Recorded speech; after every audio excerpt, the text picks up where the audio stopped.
Derrière chaque nouvelle se cache une explication. Aviser, mesurer, renseigner. Engagé sur les enjeux de société, il réfléchit aux solutions. Alexandre Moranville-Ouellette. Bonjour et bienvenue à ce nouvel épisode à Cube. Actualité chargée, grosse émission également pour tous ceux qui vont rester jusqu'à la fin. Là, sincèrement, je vous y encourage parce qu'il va y avoir du stock pas mal. On va parler de vol de ruches d'abeilles, de locataires qui sont désespérés parce que leur bâtiment est en train de couler vers le fond, des gens, des chercheurs qui étudient le profilage racial puis qui se font mettre des bâtons dans les roues, Marie-Hélène Thibert qui s'en va chanter pour un événement complotiste, anti-vaccin, mais qu'est-ce que c'est ça, maudit? Il va y en avoir. Il va y en avoir des choses dans cet épisode-là. Restez avec nous tout le long. Parce que sinon, c'est encore ce qu'on suit aux États-Unis qui retient l'attention, bien sûr. On va en reparler un peu plus tard avec Luc Laliberté, mais c'est quand même intéressant de voir le renouveau de la campagne des démocrates avec Kamala Harris qui vient de se présenter donc comme la seule candidate pour l'instant là, qui pourrait succéder à Joe Biden. C'est pas officiel, c'est pas officialisé non plus. Je rappelle, c'est au mois d'août qu'il va y avoir lieu la conférence, la convention des démocrates qui va permettre de nommer officiellement qui va être contre Donald Trump sur la ligne de départ, donc pour les prochaines élections en novembre. Mais on se comprend que ça va être Kamala Harris. À ce point-ci, s'il y a personne qui est sorti pour contester le fait que Mme Harris se présente, je sais pas qui va finir par le faire, là. À moins de vouloir avoir l'air vraiment nono puis de vouloir diviser le camp démocrate au grand complet, je vois pas pourquoi quelqu'un finirait par se présenter tout d'un coup comme ça par surprise. Ce qui risque de plus être intéressant, c'est le choix de colistier, la personne qui va se présenter pour être vice-président ou vice-présidente avec Mme Harris. Ça, c'est la partie qui va être la plus intéressante à suivre parce que ça risque de créer le ticket, comme on appelle, là, l'espèce de billet d'entrée sur le bulletin de vote qui va être intéressant pour les Américains. Mme Harris est très bonne, mais pas nécessairement excessivement populaire. Puis elle traîne les boulets de l'administration Biden avec elle. Fait que ce que ça veut dire, c'est que ça va lui prendre quelqu'un qui va être capable de contrebalancer ce qu'elle peut faire. Puis ce qu'elle peut faire, on a commencé à en avoir un tout petit aperçu. Là. Mme Harris qui est sortie tout de suite en montrant les crocs, en utilisant son passé, en utilisant sa carrière et ses expériences pour venir frapper Donald Trump là où ça fait mal. Mme Harris, c'est une ancienne procureure générale. C'est une femme qui a été là, à la tête de procès énormes là, comme avocate contre des compagnies gigantesques, des universités à profit, des grandes banques, contre tout ça. Là. Elle s'est battue contre du monde, là, comme on en parle à la manière de M. Trump, des bullies, là, des intimidateurs. Elle en a vu un puis deux, puis elle est capable de leur répondre. Puis déjà là, ses premières attaques, c'est pas compliqué. Elle dit, moi, j'ai poursuivi dans ma carrière des escrocs. On se rappellera que M. Trump a été reconnu coupable d'avoir frauduleusement modifié des documents. Hein? C'est un procès au criminel. Donc, elle a poursuivi des escrocs. Elle dit, M. Trump est un escroc. Elle dit, j'ai poursuivi des agresseurs sexuels. M. Trump a été reconnu coupable d'agression sexuelle aux civils. Faut-il le rappeler? Et donc, elle continue de faire une énumération comme ça en disant, regardez toutes ces personnes-là que j'ai, moi, poursuivies dans ma carrière. Je les ai amenées vers le fond. Je les ai coulées. Puis je vais couler Donald Trump aussi. C'est sûr, ça part fort. On s'entend. C'est sûr, ça part fort pas mal. Puis c'est toujours bon de rappeler quand même que M. Trump est accusé et reconnu coupable, là, non seulement au civil, mais au criminel. Et devient donc de facto le premier ex-président à l'être, puis le premier candidat aussi à la présidentielle à l'être également. Donc, ça part fort. Ça part fort au niveau de donation aussi. Là, on parle quand même de millions de dollars, de quasiment 80 millions qui ont été récoltés là, en quelques heures à peine. 81 millions en 24 heures. C'est énorme. Ça démontre que c'est bien des gens là, qui viennent donner, surtout que c'est des petits donateurs en grande majorité. Petits donateurs là, qui donnent à un niveau record.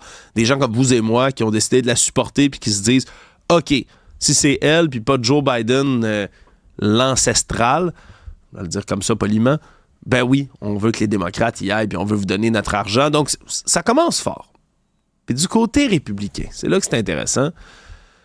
Du côté républicain, on est comme en bon québécois, puis pour paraphraser une vidéo québécoise absolument absurde que j'apprécie beaucoup, ils sont sa panique pour leur hélice, les républicains. On va le dire comme ça, ouais, ils sont sa panique, sont un peu désorganisés pour l'instant. Il y en a beaucoup qui mettent ça sur le compte de « Ah ouais, mais toute notre campagne était montée pour aller battre Joe Biden. Là, on sait plus quoi faire avec ça. Là. C'est de la triche de changer de candidat puis de mettre une candidate en plein milieu de la campagne.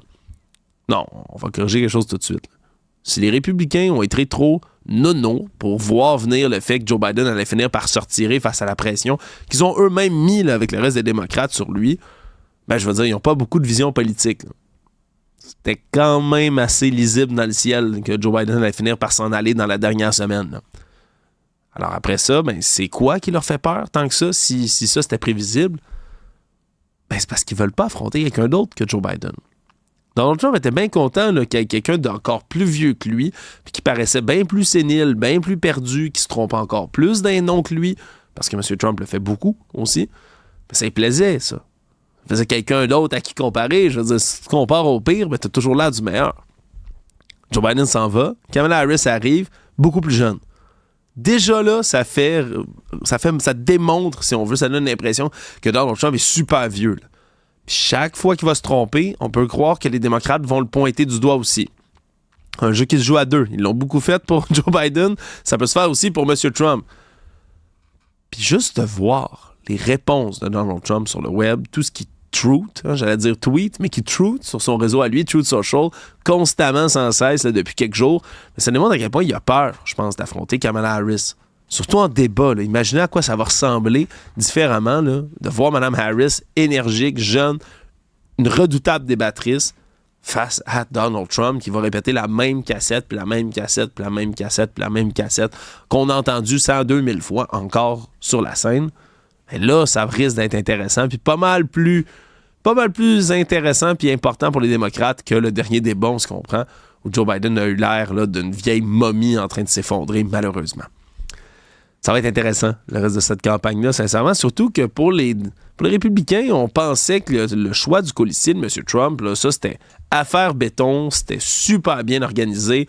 J.D. Vance, jeune, dynamique, capable de faire là, des discours d'envergure que les gens là, vont adorer, vont boire ses paroles. C'est un grand orateur, en règle générale, M. Vance. Là, le problème, c'est que dans les coulisses, on raconte là, qu'il y a des gens qui sont pas très satisfaits que ce soit J.D. Vance qui soit rendu là, puis qu'on douterait même de certaines de ses compétences.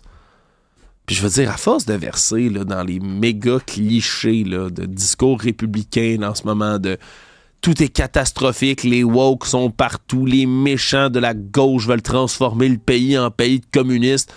Tu sais, ramassis d'un peu, de fouiller de n'importe quoi, mais ça résonne auprès de certains électeurs. Écoutons un petit extrait de J.D. Vance qui parle là, depuis hier dans des rassemblements. Écoutez, ce moment-là, je pense que c'est d'anthologie maintenant. Malaise à écouter. It is the weirdest thing to me. Democrats say that it is racist to believe, well, they say it's racist to do anything. I had a Diet Mountain Dew yesterday and one today. I'm sure they're going to call that racist too, but it's good. I love you guys. But l'espèce de silence malaisant, puis les petits applaudissements là, de loin en arrière, une espèce de rire mal à l'aise, alors que M. Vance dit « Ah, les démocrates disent que tout est raciste, là, hein? Hier, j'ai bu un Mountain Dew diète. Ils vont sûrement dire que ça aussi, c'est raciste. » Pas sûr de comprendre la blague, M. Vance. Je suis pas sûr de comprendre qu'est-ce qui est drôle, là, avec le Mountain Dew diète, puis là, il se plante tellement comme dans son discours en disant des affaires de même. Là, il parle je vous aime, la gang, je vous aime. Puis il y a comme un malaise, il y a un silence, puis il y a comme 2-3 applaudissements en arrière. Tu sais, je comprends, là. Je comprends l'espèce de manie de vouloir dire « Ah oui, vous savez, les démocrates voient du racisme partout, les progressistes, les woke voient du racisme partout. » Oui, ça arrive chez certaines personnes trop à gauche, chez certaines personnes qui sont un peu plus extrêmes dans leur idéologie de voir du racisme partout, ça arrive. Mais c'est pas tout le monde, là. Puis de rire des gens qui essaient de contrer le racisme, je comprends pas comment c'est devenu quelque chose de populaire dans la vie. On devrait tous lutter pour avoir un vivre ensemble qui se produit mieux, là.